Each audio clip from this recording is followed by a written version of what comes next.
கர்த்தர் நாமத்திற்கு மகிமை உண்டாகட்டும். இந்த பரிசுத்தமான நாளில் உங்களை எல்லாம் இந்த காணொலி மூலமாக சந்திப்பதற்காக நன்றி செலுத்துகிறேன்.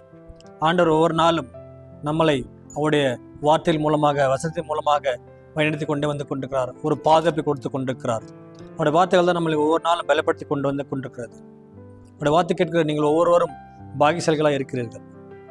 இன்றைக்கு பாருங்க, ஆண்டவரை குறித்த அநேகருக்கு ஒரு விதமான பயம் இல்லாமல் இருக்கிறது.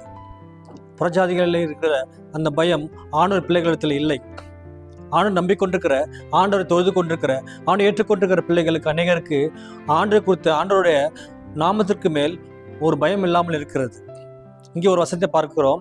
மல்கியா புஸ்தகம் 4வது அதிகாரம் 2வது வசனத்தில் பார்க்கிறோம், என் நாமத்துக்கு பயந்திருக்கிற உங்கள் மேல் நீதியின் சூரியன் உதிக்கும் என்று பார்க்கிறோம். ஆண்டவர் சொல்றார், என் நாமத்துக்கு பயந்திருக்கிற உங்கள் மேல் நீதியின் சூரியன் உதிக்கும் என்று பார்க்கிறோம். அவருடைய நாமத்துக்கு பயப்படுகிற ஒரு பிள்ளைகள் எல்லாம் நாம் இருக்க வேண்டும். ஆண்டவர் வணங்காத பிள்ளைகளா இருக்கிறார்கள், அநேக இருக்கிறார்கள். அவர்களுக்கு அவள் வணங்குற அந்த கடவுள் மேல இருக்கிற பயங்கள் அது பிரயோஜனம் இல்லை, அது பிரயோஜனம் இல்லாத ஒன்று. ஆனாலும் அவர்கள் பயப்படுகிற பயம் கூட இன்றைக்கு அநேக ஆண்டவர் பிள்ளைகளுக்கு இல்லாமல் இருக்கிறது. ஏனென்றால் ஆண்டவர் நம்மை மன்னித்து கொண்டே இருக்கிற தேவனா இருக்கிறார். நான் எவ்வளவு தூரம் மன்னிக்க வேண்டும் என்றால் 7 தூரம் கூட நீங்கள் மன்னிக்கலாம். நாங்கள் நம்ம செய்கிற பாவங்கள் எல்லாம் ஆண்டு மன்னித்து கொண்டே இருந்து கொண்டே இருக்கிறார். அவருடைய வருகைக்கு சமீபமாக இருக்கும்போது கூட நாம் பாவம் செய்து கொண்டே இருக்கிறோம். ஆனாலும் காலம் சமீபமாக இருக்கிறது.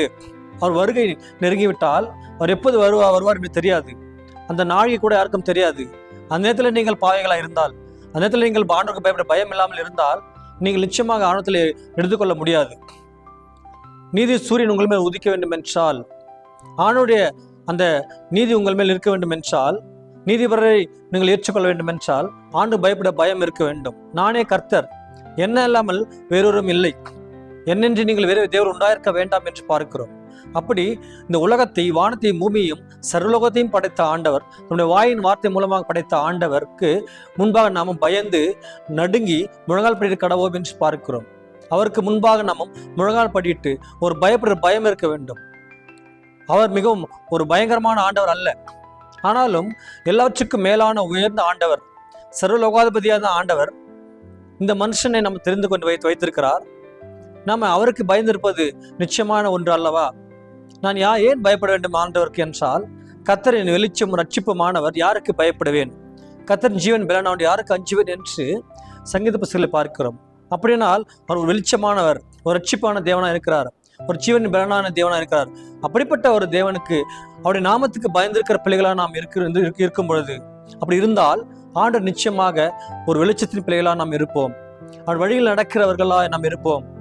கர்த்தருக்கு பயந்து அவர் வழியில் நடக்கிற உத்தமர் பாக்கியவான்கள் என்று பார்க்கிறோம்.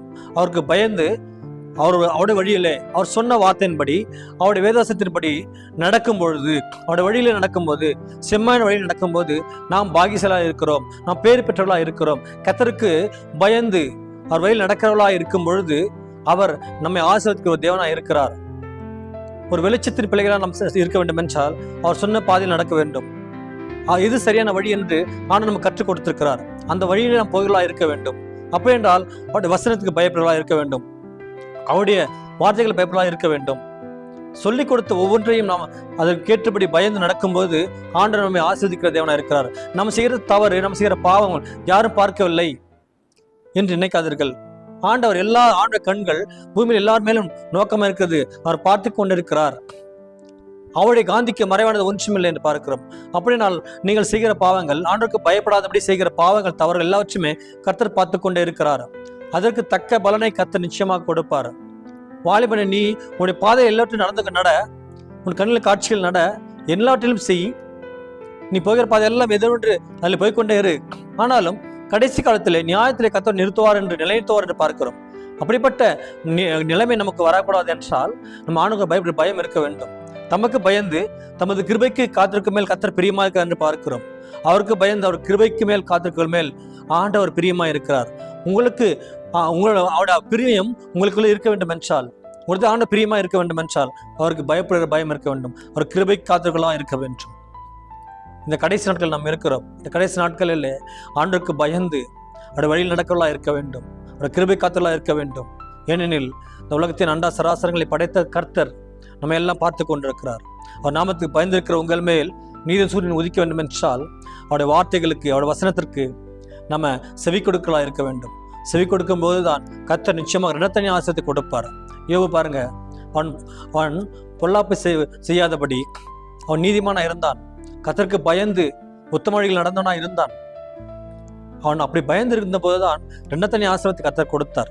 அப்படிப்பட்ட ஆசீர்வாதத்தை கர்த்தர் உங்களுக்கு கொடுக்க வேண்டும் என்றால் நீங்களும் ஆண்டோட நாமத்திற்கு பயப்படுகிற ஒரு பயம் உங்களுக்கு இருக்கட்டும். அப்போதான் நீதியின் சூரியன் உங்கள் மேல் உதிக்கும். நீங்கள் வெளிச்சத்தின் பிள்ளைகளை ஆவீர்கள். உங்களுடைய பாவங்கள் உங்களை விட்டு அகன்று போகும். ஒரு மிகப்பெரிய ஆசீர்வாதத்தை கர்த்தர் உங்களுக்கு கொடுப்பாராக. ஆமேன்.